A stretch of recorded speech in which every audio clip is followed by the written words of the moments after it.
Now that you've learned about the stomach, it's time to move on to the small intestine. The first part of the small intestine is the duodenum. It's the first few inches of the small intestine.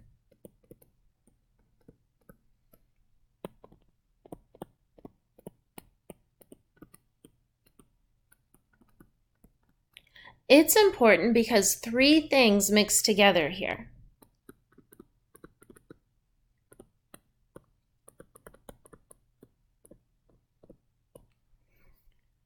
One of them is the chyme from the stomach. So you can see that right here.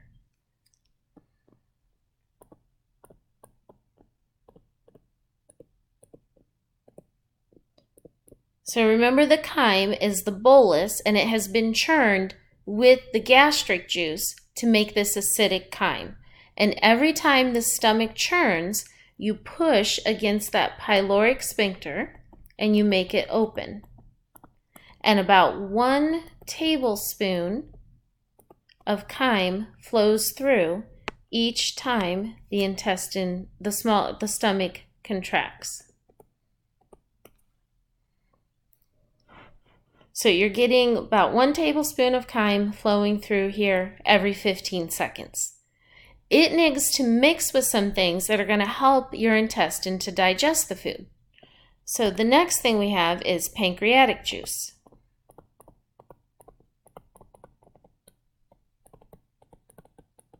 So this comes from the pancreas. So here's number 2. The pancreas is both an endocrine and exocrine gland. So in chapter 17, you learned about its endocrine function, which was to secrete insulin and glucagon to regulate blood sugar. Now in chapter 26, we learn about its exocrine function. Its exocrine function is to secrete pancreatic juice to the duodenum.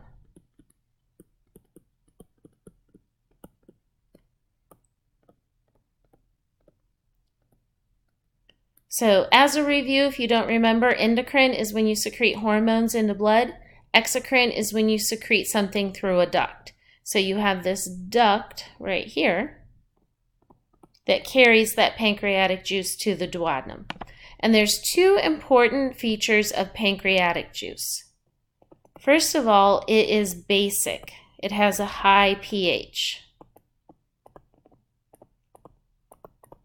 This is so it can neutralize the stomach acid.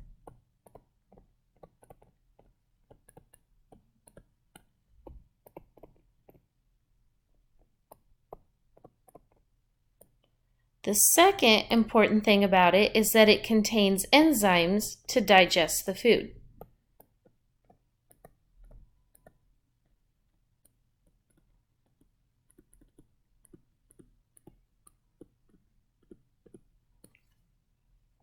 Our third thing that gets mixed in here is bile.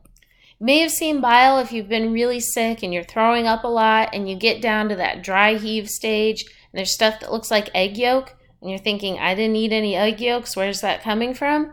That's your bile. So bile here is number 3. It is made by the liver.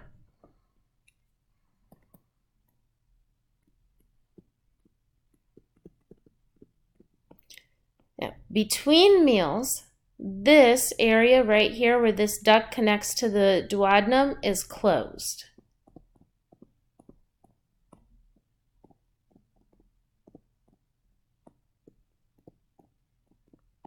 And the liver is making bile, and we'll use a different color here so you can see that bile comes down through here and it gets to here and it hits a dead end. So it sits there. And the liver keeps making more bile. And as it does, it builds up. So this duct fills with bile. And then when it gets up here and the liver's still making more, it overflows here into the gallbladder and it fills the gallbladder. So your gallbladder stores extra bile.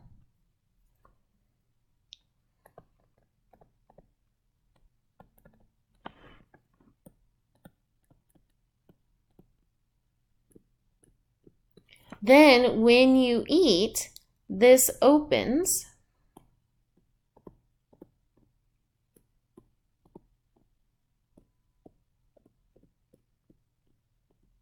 and it lets that bile into the duodenum. And when you eat, your gallbladder contracts.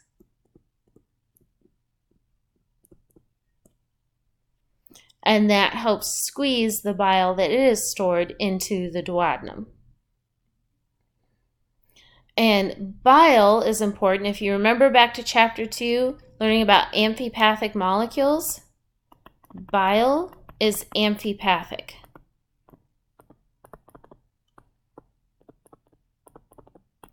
That means that it has one end that attaches to water,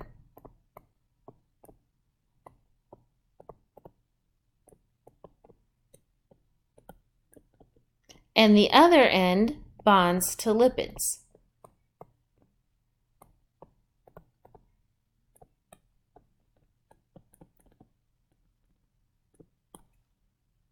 So the bile is an emulsifier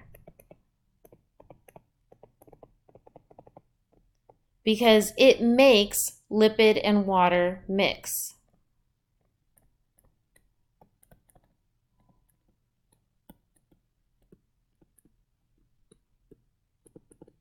And this is necessary in order for you to digest the lipids that you eat.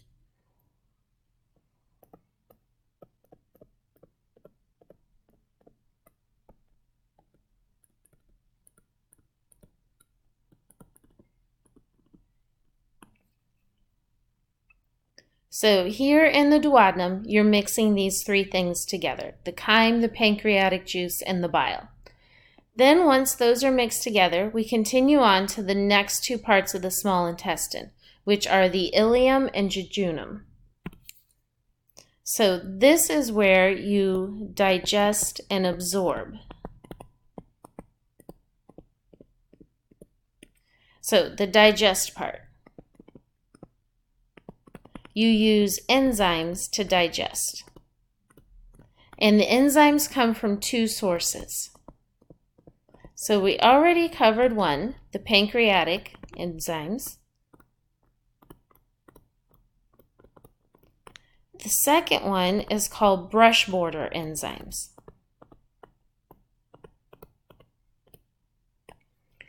So on your intestines, you have villi and you have microvilli. The microvilli, when you look at them under the microscope, they kind of look like the bristles of a toothbrush. So that's why they're called the brush border. So the brush border is the microvilli. Think back to chapter 5 when you were learning tissue types and you learned about cells can have cilia or microvilli, but not both. And cilia are used for movement and microvilli are used for absorption. So the brush border has these microvilli and they contain enzymes.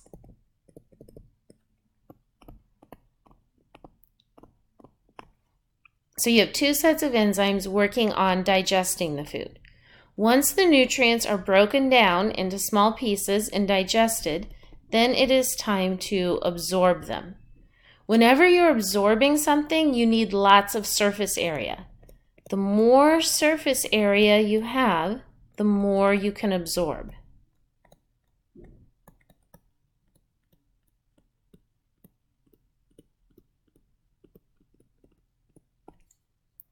So the intestine has folds. If you look at this picture on the top, you can see it's not flat, it's all these ridges. So these are called folds. Here you can see the folds up close. And if you look at those folds, they have villi.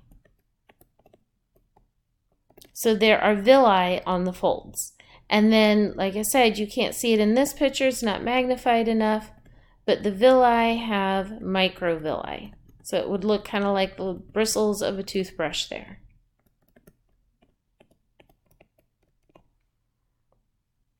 So that gives you lots of surface area to absorb the nutrients. Within those villi,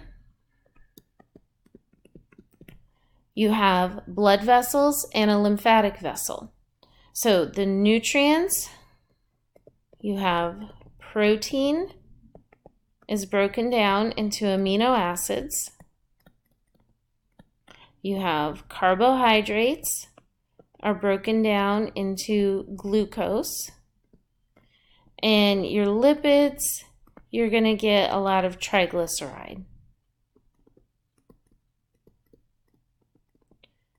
So think about what you already know. The amino acids and glucose are going to go into your blood. And that green thing right here is a lacteal. So you should remember this from chapter 21. It's a special type of lymphatic capillary that is going to pick up the lipids from your intestine.